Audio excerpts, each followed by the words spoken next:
আমি সোজা হয়ে বসে আমার দুহাত দিয়ে মায়ের দুকাত ধরে ফেললাম আর মায়ের একদম কাছে চলে গিয়ে বললাম, মা প্লিজ একবার দাও। সব ঠিক হয়ে যাবে, প্রমিস। আর কোনো দিন তোমাকে বিরক্ত করব না। কোনো দিন কোনো কারো সাথে দুষ্টুমি করব না, ভালো করে পড়াশোনা করব, ভালো রেজাল্ট করব। প্লিজ মা, প্লিজ। আমি বলতে বলতে একটা হামি খেলাম আর বলতে থাকলাম, প্লিজ মা। মা গো, জাস্ট একবার প্লিজ।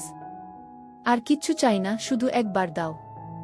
আমি অভ্রনীল, পুরো নাম অভ্রনীল ঘোষ চৌধুরী, মা ভালোবেসে রুদ্র বলে ডাকে, বয়স 18 বছর, এবং এটা আমার গল্প, বা বলা যেতে পারে আমার এবং আমার মায়ের গল্প। এটা একটা সত্যি ঘটনা, তাই আমি চাই যে আমার দর্শকরা পূর্ণ সত্যিটার সাথে পরিচিত হোক। আমার প্রতিটা অনুভূতি, আমার রস আস্বাদনের তৃপ্তি, সবটাই যাতে আমার দর্শকরা অনুভব করতে পারে।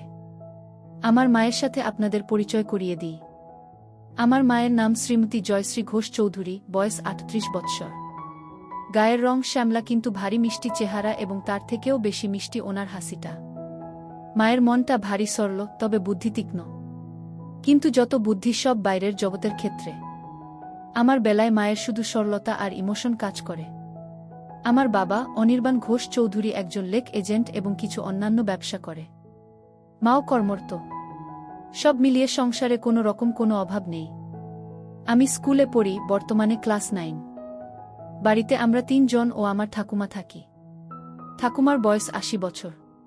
উনি বেশিরভাগ সময় ওনার রুমেই থাকেন এবং ঈশ্বর আরাধনায় নিজেকে মগ্ন রাখেন। আমার মায়ের প্রতি কোনো রকম কোনো দৃষ্টি শুরুতে আমার ছিল না। ছোটবেলায় সব ছেলেরা যে চোখে নিজের মাকে দেখে, আমিও সেভাবেই দেখতাম। কিন্তু আমার একটা বৈশিষ্ট্য ছোটবেলার থেকেই ছিল, মোটামুটি 12 বছর বয়স থেকে, সেটা হচ্ছে নেক ফিহেস, বা মহিলাদের গলার প্রতি এক অদ্ভুত আকর্ষণ। আর আমার মায়ের প্রতি আমার সূত্রপাত ঘটে আমার এই ফিহেসের দ্বারা। আমি শুরুতে ফেটিশ কি জিনিস জানতাম না, শুধু দেখতাম যে মহিলাদের গলা দেখতে অথবা ছুতে আমার খুব ভালো লাগত। সে বয়সে মহিলা বলতে তো শুধুমাত্র স্কুলের শিক্ষিকারা। মায়ের দিকে শুরুতে সেই দৃষ্টি পড়েনি। তখন শুধু স্কুল শিক্ষিকাদের গলা নানা বাহানায় স্পর্শ করতাম এবং তাতেই তৃপ্তি পেতাম। আস্তে আস্তে বয়স বাড়ল। বয়সের সাথে সাথে আমার পিপাসাও বাড়ল। কিন্তু নেক ফেটিশটা বা মহিলা গলার প্রতি লোভটা কিন্তু আমার রয়ে গেল। যখন আমার বয়স 18, তখন হঠাৎ একদিন আমার দৃষ্টিতে মা ধরা দিল। তখন গরমের ছুটি চলছিল। আমি বাড়িতে, বাবা বাইরে কাজে গেছেন, ঠাকুমা নিজের রুমে নিজের মনে আছেন এবং মায়েরও কোনো কারণে অফিস ছুটি, তাই মা ও বাড়িতে। সেদিন অসম্ভব গরম পড়েছিল আর আমরা সবাই গরমে ঘেমে একাকার।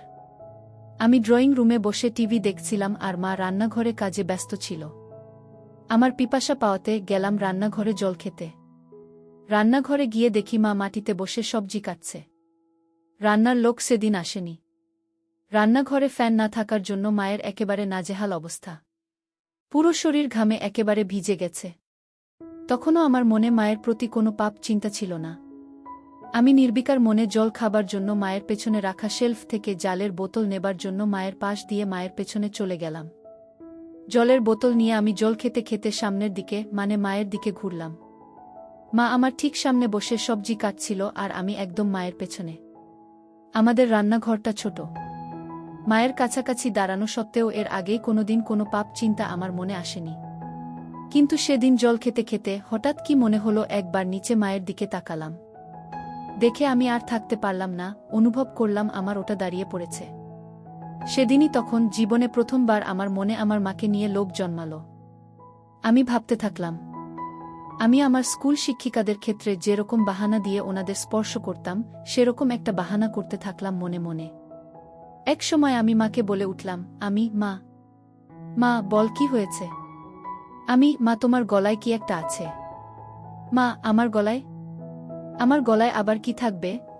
না মা, তোমার গলায় কি একটা লেগে আছে। মা, কই, বলে মা নিজের হাত দিয়ে একটু নিজের গলাটা পরিষ্কার করার চেষ্টা করল। এদিকে আমি তো নিজেকে সামলাতে পারছিলাম না। আমি বললাম, হয়নি মা, এখনো লেগে আছে। মা নিজের ঘামে ভেজা গলা আর ঘাড় হাত দিয়ে মুছতে মুছতে বলল, এখনো আছে? কি লেগে আছে রে? আমি দূর থেকে বুঝতে পারছি না। আমাকে তোমার গলার কাছে গিয়ে দেখতে হবে। মনে হয় পিঁপড়ে বা এমনি নোংরা। আমি তোমার গলার কাছে এসে দেখব মা, কি লেগে আছে। মা, আচ্ছা থাক লেগে। আমার গলায় কি লেগে আছে না আছে তোকে দেখতে হবে না। তুই পড়তে বসগে, যা। শুধু পড়ায় ফাঁকি দেয়া। সকাল থেকে তো পড়তেই বসলি না। আমার মনটা খারাপ হয়ে গেল। ভাবছিলাম এই সুযোগটা হাতছাড়া হয়ে গেল বুঝি। কিছু একটা করতে হবে। আমি বললাম, হ্যাঁ যাচ্ছি পড়তে, কিন্তু তোমার গলায় ওটা লেগেই থাকবে? দেখতে কেমন একটা লাগছে। মা, কি এমন লেগে আছে রে? কি? এই বলে মা আবার নিজের দুহাত দিয়ে নিজের গলাটা ভালো করে ম্যাসেজ করার মতো ডোলে পরিষ্কার করার চেষ্টা করল। আমি, উহু, এখনো লেগে আছে, যায়নি। আসলে তোমার গলাটা ঘামে ভিজে আছে তো তাই বোধহয় যাচ্ছে না। এদিকে আসলে মায়ের গলায় কিছু ছিলই না শুরু থেকে। মা তো আর সেটা জানত না, তাই মা আমার নাটক ও পাপ বুদ্ধিটাও বুঝতে পারছিল না। মা এবার খানিকটা বিরক্ত হয়েই বলল, দাঁড়া তো, আয়নায় গিয়ে দেখি। আমি ভাবলাম, যা সর্বনাশ, আয়নায় দেখলে তো মা বুঝে যাবে যে মায়ের গলাতে কিছু লেগে নেই আর আমার কার্যসিদ্ধি হবে না। সাথে সাথে আমি বলে উঠলাম, মা, আমি তোমার গলাটা পরিষ্কার করে দেব। তুমি আবার কেন উঠবে? মা, আচ্ছা ঠিক আছে দে, কিন্তু তাড়াতাড়ি করে পড়তে যা, কোনোরকম কোনো ফাঁকিবাজি না। আমি তো এই কথা শুনে মহা আনন্দে মনে মনে লাফাচ্ছি। আমি মায়ের একেবারে সামনে গিয়ে হাঁটু গেড়ে বসলাম। বললাম, দেখি মা, একটু গলাটা উঁচু করো, মানে একটু উপর দিকে তাকাও। মা আমার কথা মতন একটু মাথা উঁচু করল। আমার সামনে আমার মা তার গলাটা সমর্পণ করে দিল, ঠিক যেন একটি হরিণ নিজেকে একটি ক্ষুধার্ত সিংহের সামনে সমর্পণ করে দিচ্ছে।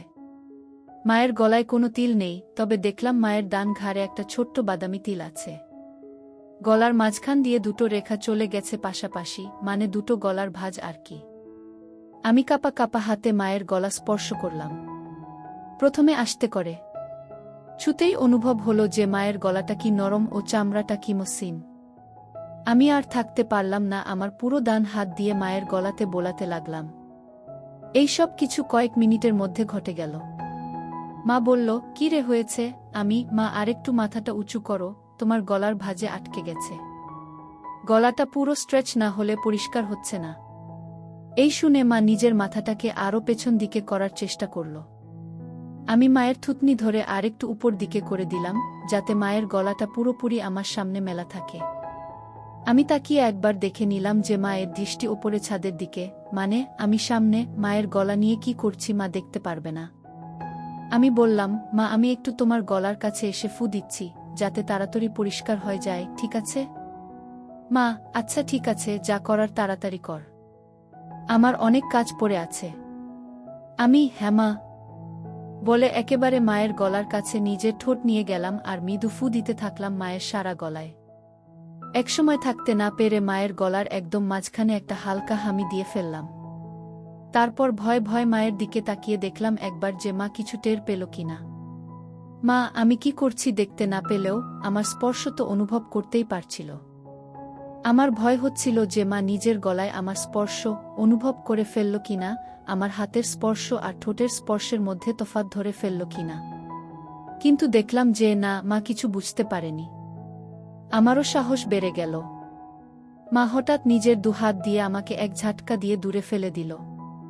হঠাৎ ধাক্কা খেয়ে আমি পেছনে হেলে বসে পড়লাম ও নিজের সম্বিত ফিরে পেলাম। মায়ের দিকে তাকিয়ে দেখি মা গম্ভীর হয়ে নিজের আঁচল ঠিক করছে আর এক হাতে সবজি তুলছে। মা সঙ্গে সঙ্গে একটা হাত দিয়ে নিজের আঁচল নিয়ে নিজের গলাকে ভালো করে মুছে নিল। আমি খানিকটা ভয় পেয়ে বললাম, মা কি হলো? মা, কি হবে আবার? তুই পড়তে যা।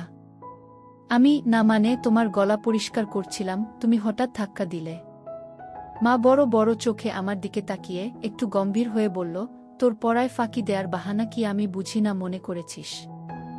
সকাল থেকে এক লাইনও পারিসনি, যা পড়তে বস। আমি, কিন্তু তোমার গলাতে তো এখনো একটু লেগে আছে। মা, লেগে থাক আমার গলাতে, যা খুশি। তোকে আমার গলার দিকে খেয়াল রাখতে হবে না। আমি একটু পরে স্নান করতে যাব, তখন এমনিতেই পরিষ্কার হয়ে যাবে। আমি একটু মনে মনে ভয় পেলাম। তাহলে কি মা বুঝে গেল আমার মনের পাপ? এই ভাবতে ভাবতে আমি আস্তে আস্তে মুখ নিচু করে চলে যেতে লাগলাম। তক্ষুনি মা আমার পেছন থেকে মিষ্টি গলায় বলে উঠল, কষ্ট পাস নে বাবা, আমি তো তোর ভালো জন্যই বলি। আমি বুঝি তোর বয়সে পড়তে ইচ্ছে না হওয়াটাই স্বাভাবিক, মন শুধু ফাঁকি দিতে চায়। কিন্তু বাবা, পড়াশোনা না করলে তো ভবিষ্যৎ অন্ধকার। আমার আর বুঝতে বাকি রইল না যে আমার অতীব সরল মা আমার মনের ভেতর কি পাপ চলছে তা একটুকুও বুঝতে পারেনি। আমি নিশ্চিন্ত হয়ে বললাম, মা সরি, তুমি চিন্তা করো না, আমি ভালো করে পড়াশোনা করব। আমার কথা শুনে মায়ের মুখে একটা মিষ্টি হাসি ফুটে উঠল আর আমিও রান্নাঘর থেকে চলে গেলাম। অল্পটুকু স্বাদ পাওয়ার পর থেকে আমার মন পাপ চিন্তায় ভরে উঠল। যেই মহিলাকে আমি এতদিন শুধু মা হিসেবে পুজো করে এসেছি, সেই মহিলা, সেই নারী এখন আমার কাছে একটা তৃপ্তির দেহ মাত্র, যেটা দিয়ে আমার বাসনার পিপাসা তৃপ্ত মিটাতে পারব। আমার মন তৎপর হয়ে উঠল। মা শব্দটা আমার কাছে একটি দারুণ অনুভূতির শব্দ হয়ে উঠল। আমার হঠাৎ মায়ের বলা কথাটা মনে পড়ল, মা স্নান করতে যাবে। হঠাৎ দেখি মা জল ভরা বালতি নিয়ে আমার রুমে এসে হাজির। বুঝলাম কাজের মাসি আসেনি, তাই মাকেই ঘর মুছতে হচ্ছে। মা বলল, এই যে, হয় ঘরের বাইরে যা, নয় খাটের উপর পা উঠিয়ে বস, ঘর মুছব। আর খবরদার বলে দিচ্ছি, যতক্ষণ না ঘর শুকোচ্ছে মাটিতে পা ফেলবি না, ঠিক আছে? আমি সজোরে মাথা নাড়িয়ে আমার সম্মতি জানালাম এবং তাড়াতাড়ি খাটে উঠে ইঙ্গিত দিলাম যে আমি রুমেই থাকছি। মা নিজের শাড়ির আঁচল কোমরে গুজে হাঁটু গেড়ে বসে পড়ল এবং নিজের মতো ঘর মোছা শুরু করল। আমার খাটে সব সময় একটা পড়ার বই খোলাই থাকে, তখনও ছিল, আর ওটাই আমাকে তখন বাঁচালো, নয়তো আবার পড়াশোনায় ফাঁকি দেওয়ার জন্য মায়ের বকুনি খেতে হতো। আমি বইটা নিয়ে পড়ার ভান করতে লাগলাম। কয়েক সেকেন্ড পর একবার আর চোখে মায়ের দিকে তাকালাম। তাকিয়ে যা দেখলাম তাতে আমার চক্ষু ছানাবড়া হয়ে গেল। ঘরে ফ্যান চলা সত্ত্বেও মা তখনও ঘামছে, সারা শরীর ঘামে ভেজা। আমি লক্ষ্য করলাম ঘামের বিন্দুগুলো মায়ের কপাল থেকে আস্তে আস্তে নেমে যেতে থাকল। একটু পরেই মায়ের ঘর মোছা হয়ে যাবে আর মা ছাদে যাবে কাপড় মেলতে। আজকে ছুটির দিন, তাই নিশ্চয় মা প্রচুর কাপড় ধুয়েছে এবং তাই বেশ সময় লাগবে কাপড় মেলতে। ঠাকুমাকে নিয়ে চিন্তা নেই, উনি শুধুমাত্র সন্ধে বেলা একটু ঘর থেকে বেরোন। এই দুপুরের সময়টায় উনি নিজের ঘরেই থাকেন। আমি অপেক্ষা করতে থাকলাম কখন মা ছাদে যায়। এক সময় মা হাঁক পারল, রুদ্র, আমি ছাদে যাচ্ছি, ঘরের দিকে নজর রাখিস। ঠাকুমা কানে শোনে না, তাই ঘর ফাঁকা হলে কাউকে ঘরের খেয়াল রাখতে হয়। যাই হোক, আমি যেই সুযোগের অপেক্ষায় ছিলাম সেটা পেয়ে গেলাম। আমার পকেট স্ক্রুড্রাইভার আর পকেট হাতুড়ি নিয়ে আমি চললাম মায়ের বেডরুমের দিকে। মায়ের বাথরুমের দরজাটাকে দুপাশ থেকেই ভালো করে পর্যবেক্ষণ করলাম। প্রথমবারে কোনো ফুটো পেলাম না। মনটা একটু খারাপ হলো। এই ভারী কাঠের দরজায় তো আর এই পলকা দিয়ে এত কম সময় নতুন করে ফুটো করা যাবে না। কিন্তু আমি আবার বিশ্বাস নিয়ে খোঁজ শুরু করলাম। অবশেষে দেখলাম যে দরজার ভেতর দিক থেকে একটা ছিদ্র শুরু হয়েছে, কিন্তু সেটা এখনো এপার ওপার হয়নি। আমি সঙ্গে সঙ্গে আমার হাতিয়ার দিয়ে ফুটোটাকে বড় এবং সম্পূর্ণ করতে লেগে গেলাম। সফল হওয়ার পর ফুটো দিয়ে দেখলাম যে পুরো বাথরুমের ভেতরটাই পরিষ্কার দেখা যাচ্ছে। আমি আনন্দে আত্মহারা হয়ে উঠলাম। আমি মায়ের বেডরুম থেকে যাওয়ার আগে ফুটোটাকে সাময়িকভাবে একটা ছোট্ট কাঠের টুকরো দিয়ে বন্ধ করে আসলাম, যাতে মায়ের সন্দেহ না হয়। এরপর অপেক্ষা করতে থাকলাম কখন মা স্নানে যায়। এক সময় মা ছাদ থেকে আসলো এবং আমি স্নানে গেলাম বলে সোজা বেডরুমে চলে গেল। মা নিজের বেডরুমের দরজা ভেতর থেকে বন্ধ করতে যাচ্ছিল, তখন আমি বিপদ দেখে বলে উঠলাম, মা, রুমের দরজা বন্ধ করো না, যদি আমার কিছু লাগে। মা, আমাদের রুমে আবার তোর কি কাজ? আমি, না মানে, দরকার তো পড়তেই পারে। তোমারও তো দরকার পড়তে পারে। হঠাৎ যদি কিছু লাগে তোমার, যেমন সাবান বা কিছু। কখন কি দরকার পড়ে কেউ বলতে পারে। বাথরুমের দরজা তো আর খোলা রাখতে বলছি না, রুমের দরজাটাকে খোলা রাখতে বলছি। আমি খানিকটা ঠাট্টা করে বললাম। মা, হ্যাঁ ঠিক আছে, তোকে অত পাকামো করতে হবে না। খোলা রাখছি রুম। বাড়ির দিকে খেয়াল রাখিস। আমি গেলাম স্নানে। আচ্ছা মা। মা বাথরুমে ঢোকার 2 সেকেন্ডের মধ্যে আমি মায়ের রুমে ঢুকে একেবারে বাথরুমের দরজার সামনে চলে গেলাম। স্ক্রুড্রাইভার দিয়ে খুঁচিয়ে দরজার ফুটোটার থেকে কাঠের টুকরোটা বের করতে আমার বেশি সময় লাগল না। আমার সামনে তখন আমার যত্নে তৈরি করা দরজার বড় ফুটোটা খোলা। আমার মনে হচ্ছিল যেন স্বর্গের জানালা কেউ খুলে দিয়েছে আমার চোখের সামনে। নিজেকে সামলাতে না পেরে আমি আস্তে আস্তে নিজের চোখটা ফুটোর দিকে নিয়ে গেলাম। মনে নানান ভাবনা চলছে। আমার হৃৎপিণ্ড এত জোরে লাফাচ্ছিল যেন শরীরের বাইরে বেরিয়ে আসবে। এত জোরে বুকের শব্দ হচ্ছিল যে ভয় হচ্ছিল মা না শুনতে পেয়ে যায়। ভাবছিলাম যে আজকে আমি যেটা দেখব এটা পৃথিবীর যে কোনো ছেলের জন্য নিষিদ্ধ। আমি বুঝলাম মা এখুনি বেরোবে বাথরুম থেকে। আমি সাথে সাথে ফোনের রেকর্ডিং স্টপ করলাম। দরজার ফুটোটাকে আবার কাঠের টুকরো দিয়ে সয়ত্নে বন্ধ করে দিলাম ছুট নিজের ঘরের দিকে। নিজের ঘরে পৌঁছনো মাত্র শুনতে পেলাম মা বাথরুমে থেকে বেরিয়ে এসেছে। মনে মনে হাফ ছেড়ে বাঁচলাম। আমার মনে তখন পরম আনন্দ, যেন বিশ্ব জয় করে এসেছি। আমার মন ব্যাকুল হয়ে উঠল মাকে পাওয়ার জন্য। মনে মনে প্ল্যান ভাবতে থাকলাম, কিন্তু কোনো প্ল্যান মাথায় আসছিল না। এদিকে মায়ের অফিস শুরু হয়ে গেল। মাকে একা পাওয়ার সুযোগ হচ্ছিল না। আমার মন তরপাতে থাকল। দিনের পর দিন আমি মন মরা হয়ে যেতে থাকলাম। পড়ায় মন বসছিল না। টিউশন টিচারের কাছ থেকে আমার নামে নালিশও আসে মায়ের কাছে। মা আমাকে নিয়ে একদিন বাবার সাথে সন্ধে বেলা বসে জিজ্ঞেস করে কি হয়েছে আমার, বোঝায় ভালো করে পড়তে।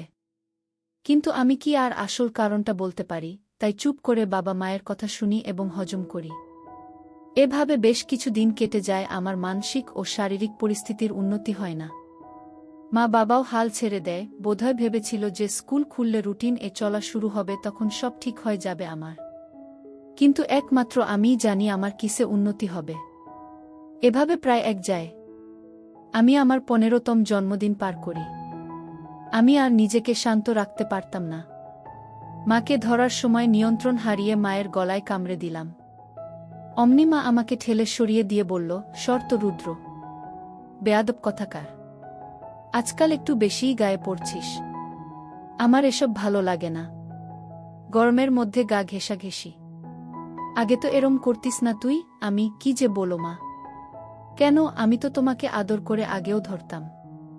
মাসে যাই হোক, হেফতে ওই হিন্দি আর ইংরেজি সিরিয়াল সিনেমা দেখে তোর এইসব ভীমরতি চেপেছে। আমাদের বাঙালিদের মধ্যে ছেলেরা বড় হয়ে গেলে মায়ের থেকে দূরে দূরে থাকে, এরম গা ঘেঁষাঘেঁষি করে না। আর তুই তো একটু বেশিই করিস। ধরার পর কি আমার গলায় ঘাড়ে কামড়ে দিস? এতে পরে আমার ব্যথা করে। দুবার তো দেখেছি কালসিটে পড়ে গেছে। এটা কি তোর নতুন কোনো দুষ্টুমি শুরু হয়েছে, নাকি আমার উপর রাগ করে আমার বকুনির প্রতিশোধ নিস তুই? আমি তো মায়ের কথা শুনে পাথরের মতন দাঁড়িয়ে ভয় পাচ্ছিলাম আর ভাবছিলাম যে মা তবে আমার মায়ের গলায় হামি দেয়া কামড়ানোটা টের পেয়েছে প্রতিবার। আর সেটাই তো স্বাভাবিক। আমিই বোকা, পাপের চোটে গান শূন্যর মতো ওভারকনফিডেন্ট হয়ে যাচ্ছিলাম আস্তে আস্তে। এখন কি হবে? আবার ভাবলাম মা টের পেয়েছে ঠিকই, কিন্তু তার ছেলের আসল মতলবটা এখনো বুঝতে পারেনি। এটা ভাবা মাত্র আমার মনে একটু সাহস আসলো। আমি বললাম, কি যে বলো মা তুমি। এটাতে আমার আবার কি দুষ্টুমি? আমার সব বাঙালি বন্ধুরাও তো তাদের মাকে ভালোবেসে এভাবে ধরে। মা এবার একটু বিরক্ত হয়ে বলল, সে কে কি করছে সেটা আমি জানি না। আমার এটা পছন্দ না, তাই তুই এটা করবি না, ব্যাস। বোঝা গেল। আমি মাথা নেড়ে আমার সম্মতি জানালাম। মা, আর বন্ধুদের থেকে এই সমস্ত বদ অভ্যেস না শিখে ভালো কিছুও তো শিখতে পারিস নাকি? আমি বুঝলাম কথা লাভ নেই। ব্যাপারটা খুব সিরিয়াস দিকে যায়নি, তাই এখানেই ইতি করতে হবে। আমি তাই আবার ঘাড় নিলে বললাম, হ্যাঁ মা, তুমি ঠিকই বলেছ। আমি তোমার কথা মতোই চলব। মা এটা শুনে নিজের রুমে চলে গেল, আর আমিও আমার রুমে হাত দিয়ে কাজ সেরে নিলাম। এর মধ্যে আবার একদিন মা ছুটি পেল এবং বাড়িতেই ছিল। বাবা ভাগ্যবশত কাজে বাইরে। আমার মনের শয়তান জেগে উঠল। মনে মনে ভাবলাম আজকে যে করেই হোক মাকে পেতেই হবে। দুপুরে খাওয়া দাওয়া শেষ করে আমি আমার ঘরে আর মা নিজের ঘরে দুপুরের ঘুম দিতে চলে গেলাম। বিছানায় শুয়ে থাকলাম ঠিকই, কিন্তু ঘুম আর আসছে না। মায়ের ঘরে পৌঁছে আমি আস্তে করে বেডরুমের দরজা ফাঁক করে মায়ের রুমে ঢুকলাম। ঢুকে দেখি মা বিছানার একদম একধারে এসে দরজার দিকে পাশ ফিরে শুয়ে আছে। আমিও এবার নিশ্চিন্ত হয়ে মায়ের পাশে খাটের উপর বসলাম। মা বা দিকে কাত হয়ে শুয়েছিল। আমি এবার সাহস করে মায়ের গলার একদম কাছে চলে গেলাম। কিন্তু বিপদ ঘটল তারপরেই। মায়ের ঘুম সাথে সাথে ভেঙে গেল, আর মা আমাকে ধাক্কা মেরে ফেলে বিছানায় উঠে বসল। মা, কি রে বাবা, তুই কি করছিলিস আমার কাছে এসে? আমি আমতা করতে করতে বললাম, কই মা, কিছু না তো। মা একটু রেগে গিয়ে বলল, কিছু না তো মানে? রুদ্র, দেখ, ভালো চাস তো সত্যি কথা বল। কি করছিলি তুই আমার এত কাছে এসে? আমি কোথায় মা? না না, আমি কোথায় তোমার কাছে ছিলাম? আমি তো তোমার পাশে খাটে বসেছিলাম। আমার আসলে ঘুম আসছিল না, তাই তোমার সাথে গল্প করতে এসেছিলাম। এসে দেখি তুমি ঘুমোচ্ছ, তাই তোমার কাছে বিছানায় সবে একটু বসেছিলাম। ভাবলাম যদি তুমি একটু জেগে থাকো তাহলে আমার সাড়া পেয়ে উঠবে। কিন্তু আমার এত সুন্দর মসৃণ বানানো গল্প মায়ের একটুকুও বিশ্বাস হল না। মা জোরে বলে উঠল, মিথ্যে কথা বলিস না। তোর গরম নিঃশ্বাস আমি আমার ঘাড়ে অনুভব করেছি। বল, কি করছিলি তুই? আমি বললাম, মা, আমি তোমার কাছে কিছু লুকোবো না। আমি তোমাকে খুব ভালোবাসি, কিন্তু আমি জানি না কেন আমার তোমার প্রতি একটা অদ্ভুত আসক্তি আছে। আমার কথা তখনও শেষও হয়নি, মা আমার গালে সপাটে এক থাপ্পড় মারল। আমি প্রায় মাথা ঘুরে বিছানায় লুটিয়ে পড়লাম। মা, তোর লজ্জা করছে না রুদ্র, তোর মাকে এগুলো কথা বলতে? আমি তোর মা, তোকে জন্ম দিয়েছি। মা মানে বুঝিস জানোয়ার? হায় ভগবান, এগুলো কথা তো আমি তোর বাবাকেও বলতে পারবো না। তোর বাবা তো আর তোকে মারতে পারবে না, নিজেই হয়তো মরে যাবে। আমি কাঁদতে কাঁদতে বললাম, মা, আমাকে ক্ষমা করে দাও, কিন্তু তোমাকে না পেলে আমার জীবন বৃথা। আমি জানি না কেন সব সময় শুধু তোমার কামনা আমার মন জুড়ে থাকে। আমার পড়ায় মন বসছে না, রেজাল্ট খারাপ হচ্ছে, এমনকি আমার শরীর ভালো নেই। তুমি তো সবই জানো মা। বিশ্বাস করো, আমি অনেক চেষ্টা করেছি, কিন্তু কিছুতেই তোমাকে পাওয়ার ইচ্ছেটাকে মন থেকে বের করতে পারিনি। আমি সাইকিয়াট্রিস্টের কাছেও গিয়েছি, কিন্তু তাদের কাছেও এর কোনো ট্রিটমেন্ট নেই। আমার অন্য কোনো মেয়েকে দেখলে এমন অনুভূতি হয় না যেমন তোমাকে দেখলে হয়।